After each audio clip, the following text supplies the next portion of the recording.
Never has a team won the Super Bowl where their quarterback's main attribute, number one attribute, is running the football. Yeah, but he's a better runner than that's where we're different. Those quarterbacks are 0 for 56. That's where we're different.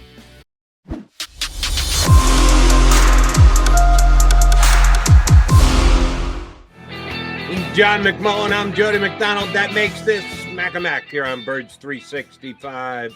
Still haven't heard from Grant Paulson. I'm going to be ticked. I'm going to shoot him a nasty text when this show is over. I'm going to say this is an alarm type thing. It's probably over. Oh, you think he took a power hit like I do from time to time? Although, it could be. Grant has kids. I think one time he was taking the kids to, and he did the show. So maybe it's kid related, but generally you got to be up early if you have kids. So that's true. Maybe I'm wrong. So that's why I'm surprised he hasn't responded to either of the two texts I sent him. But if Grant doesn't join us, we will shoulder on without him. That's the bad news. Good news is Devin Caney is going to join us here in hour number 2. I'm going to miss Devin though. Yes, you booked her, and then you take off on her. Yeah, she should be as ticked at you as I am at Grant Paulson right now. She should be picked at Nick Sirianni. You know, that's true. There's one thing about Nick, man. Normally football, like you could talk to Andy Reid today, and he's got his schedule set up for 2026. I mean, meticulous down to the. This Eagles they're all over the place with the schedule, man. All over the place. They like flexibility. They like competitive advantage, even against the media, if they can get their hands on it. Nick Sirianni's willing to go there. But John's running out in hour number 2.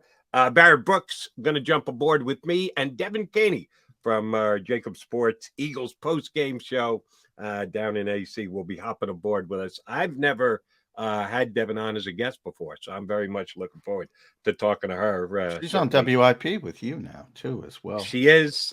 She'd been doing shows with Rob Ellis, not with your show. Hey, she wants to stay up on Monday night till 2:00 in the morning.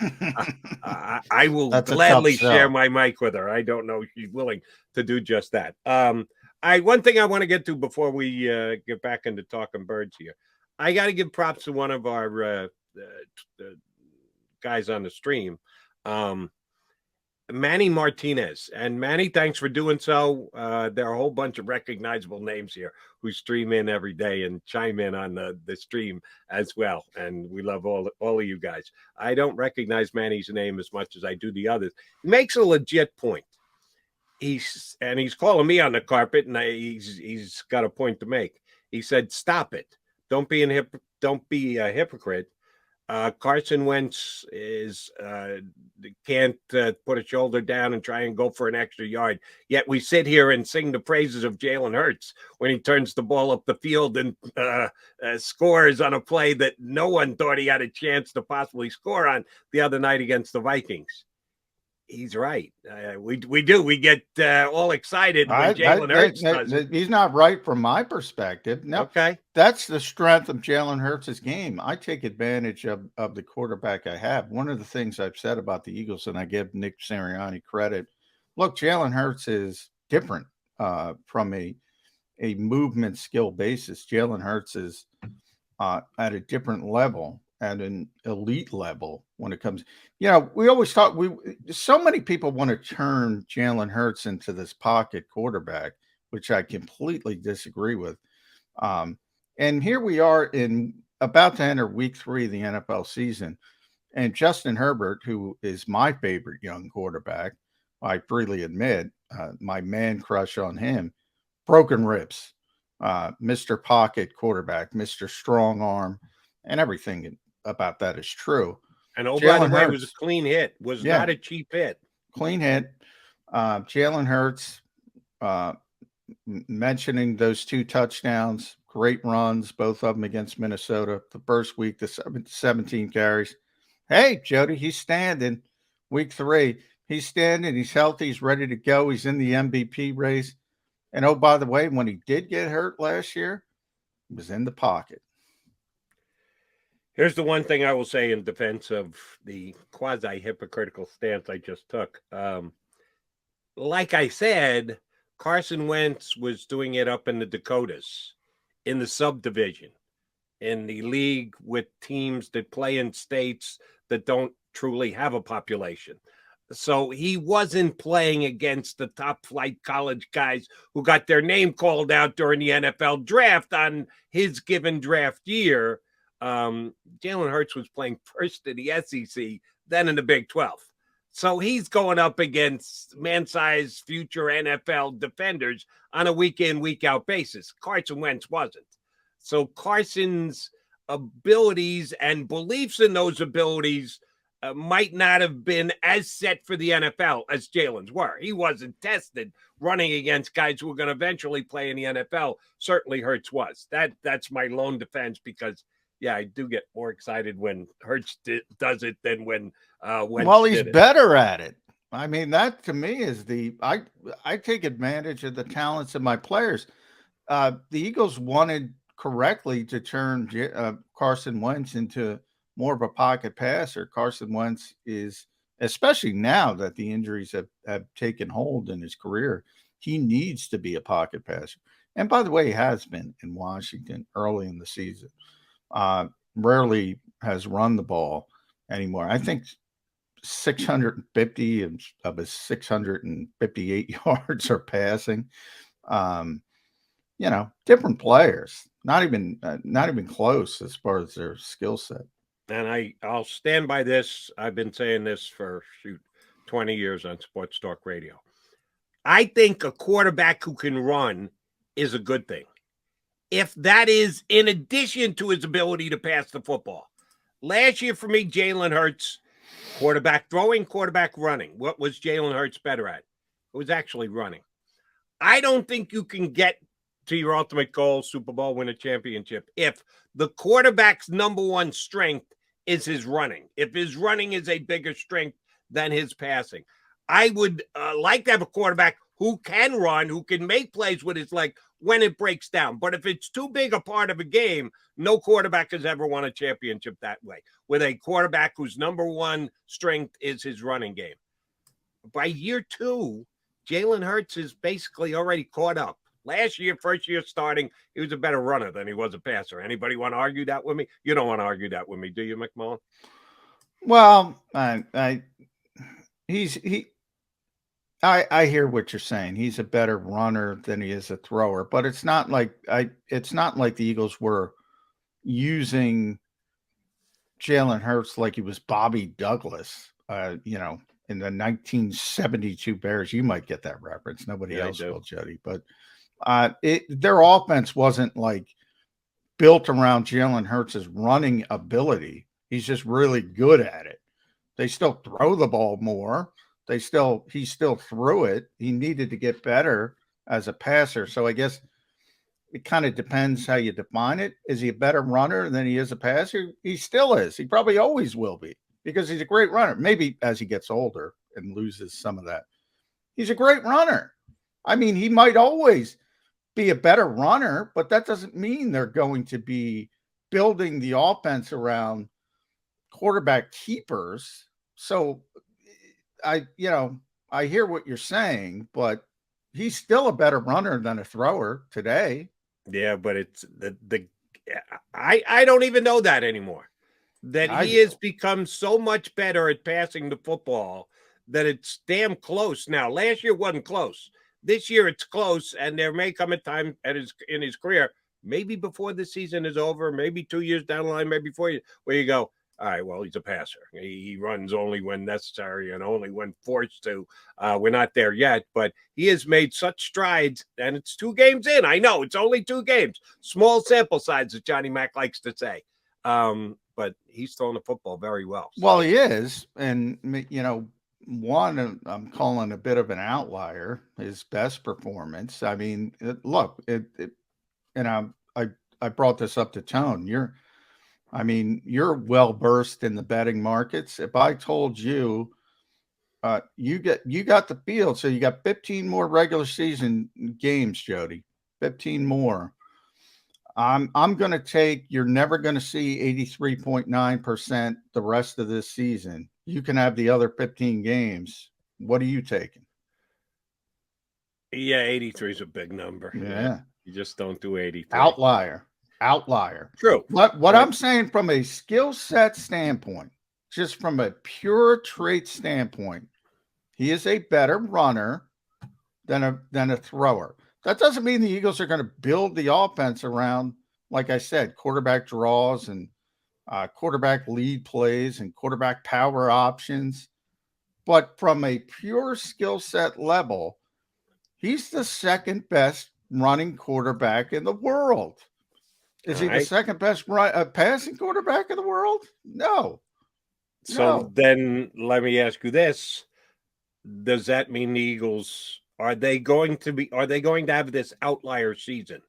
Because no team, 0 for, is this live 52, 57? Where are we up to? How many Super Bowls we played? Good question. I think it's 57. I think this is LIV. I always have to look that up now. I think we're on 57. So the first 56 that have been decided, never has a team won the Super Bowl where their quarterback's main attribute, number one attribute, is running the football. Yeah, but he's a better runner than that's where we're different. Those quarterbacks are 0 for 56. That's where we're differing. The Eagles last year, where you said he was still a better runner than thrower, so we agree on last year. They weren't a run-based offense around Jalen Hurts. They ran it more than anybody else, but they were still threw it more than they ran it. And for, that sounds imposing, 56 Super Bowls, but the game was completely different for 40 of them, conservatively. Right. So, and yet it's still 0 for 56, even with the changes in the game. One thing that hasn't changed is no quarterback who you can look at, evaluate, and say, is he a better passer or is he a better runner? No quarterback has ever won the Super Bowl that you would say, well, he's actually a better runner than he is a passer. But I guess all right, we'll use Steve Young. Is he a better runner than a passer? No. Now, the assumption is he's a pretty good runner. What about not a better runner than a passer? What about Cam Newton? He didn't win. But I'm saying, is he a better runner than a thrower? I'm asking a question. I don't know. When Cam went to the Super Bowl, that was probably pretty damn close. You might have said better runner, but again, he lost. But I don't. So 0 for 56 is 0 for 56. That's a meaningless stat, Jody. Oh, okay. First of all, please give me something that you can tell me that I can bet this weekend that I'm 56 for 56 in. Because you've been around this game, your adult life, the game is completely different. So right off the bat, I'm lopping off 40 of them, and that's probably being conservative. You can probably lop off 45, 46 of them. So the game has completely changed. As you see the way the college game is being played, as when there's 32 teams and the Phillip Rivers and the Drew Breeses drop off and Father Time finally comes for Tom Brady, and they continue to drop off and they continue to drop off, and everybody's playing the same damn system with the same type of quarterback, and somebody wins down the road, whoever that is. I'm not going to sit here on Birds 365 and say, oh, this is the reason why, because the game has changed. The game has morphed. The game is going in a different direction. So I don't care what we'll use your Jets. When Joe Namath was shocking the world, that's not meaningful to 2022. It's a completely different game. So that's when I say that's a meaningless stat. I'm sorry, that's a meaningless stat. Well, it's only the last 10 or 12 years did the NFL mean anything. But again, and your definition is so, like, if Jalen Hurts wins the Super Bowl, Jody, you're going to say it's because of his passing ability. Yes. And it's because he's become a better passer than a better unless he's rusher. still a better runner than a passer. I'll fairly evaluate it. He is a better runner. He's always going to be a better, maybe until he turns 35. And if he's the one 30. who finally breaks the trend, I'll give him a lot of credit. But I'm just noting the fact that running quarterbacks are 0 for 56. But Jody, what I'm saying is, if they win the Super Bowl, he's probably going to throw for 3,800 yards, and he's probably going to run for 750. So what do you? I mean, what is the threshold? What is the? He's always winning the game. But he's always going to pass for more yardage than he runs. So what is John? I asked you to set the threshold, and you did. Thank you very much. Is he right now a better runner than a passer? Is his strength of his game more so his running than his passing? You said yes, and I note that Super Bowl winning quarterbacks you've never been able to say that about a Super Bowl winning quarterback before. But the point is, it's a rigged game. If they go to where the Super Bowl, it's a rigged game because he's going to throw for more. So you're going to say he's become a better passer. And he's always, again, he's the second best running quarterback in the world. He's never going to be the second best passing quarterback in the world. He's never going to be that. I'm sorry, Eagles fans. I'm sorry, Jody McDonald. He's never going to be that. Is he going to improve? Yes. He is one of the best running quarterbacks who's ever lived. To right now already, he's one of the best running quarterbacks who ever lived. See, you're comparing him to the other quarterbacks in the league right now. I'm just comparing him to himself. Is his strength more so passing or running? Which is it? Yay or nay? Throw or run? When he achieves the passing has surpassed his running, then that would make him a better passing quarterback than a running quarterback. Not because he's the second best running quarterback, other than he's the 12th best passing quarterback. That would not be my determination. I would be able to judge it with my own eyes. Then I'll ask you this. Then I'll put this simply: do you think, barring injury, of course, barring ripping up his knee and something which completely takes away his running ability, do you think he can ever become a better passer than he is as a runner? Absolutely. Yes. Well, yeah. Then we disagree.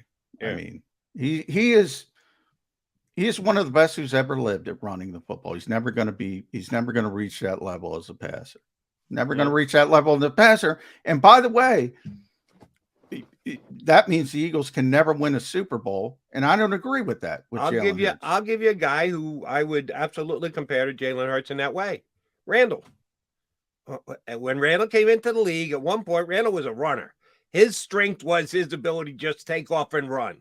Randall became a better throwing quarterback over the course of his career. There was one point, I don't know what year it was, year 3, year 4, year 5, I'd have to go back and check the stats, where I said, all right, well, now he's a better thrower than he is a passer. So it can be done. It has been done. Now, Randall did never win the big game, but to just it can be done. By the way, you could say that about Donovan McNabb. You could say that moved quickly. But again, it was a different game where quarterbacks who could do that were forced away from doing that. They're no longer forced away as much as doing that. The game has changed. They were literally forced. I mean, this has been an argument that, African American quarterbacks and the way they've been typecasted, and they say, no, you got to throw from the pocket. Donovan McNabb even talked about it, felt the need to develop into more of a pocket quarterback. The game has changed. So, it's kind of like, to me, the Trent Dilfers of the world, the guys who won Super Bowls that were at best average quarterbacks. Everything can happen, if you build up everything around them. Trent Dilfer, nobody's going to sit there and say, well, Trent Dilfer's a Super Bowl level quarterback. He won a Super Bowl. because everything else was built up around him properly and the stars aligned. Nick Foles, Jeff Hostetler as backup quarterbacks. These things, now, they don't happen often. They don't happen often. But if lightning strikes,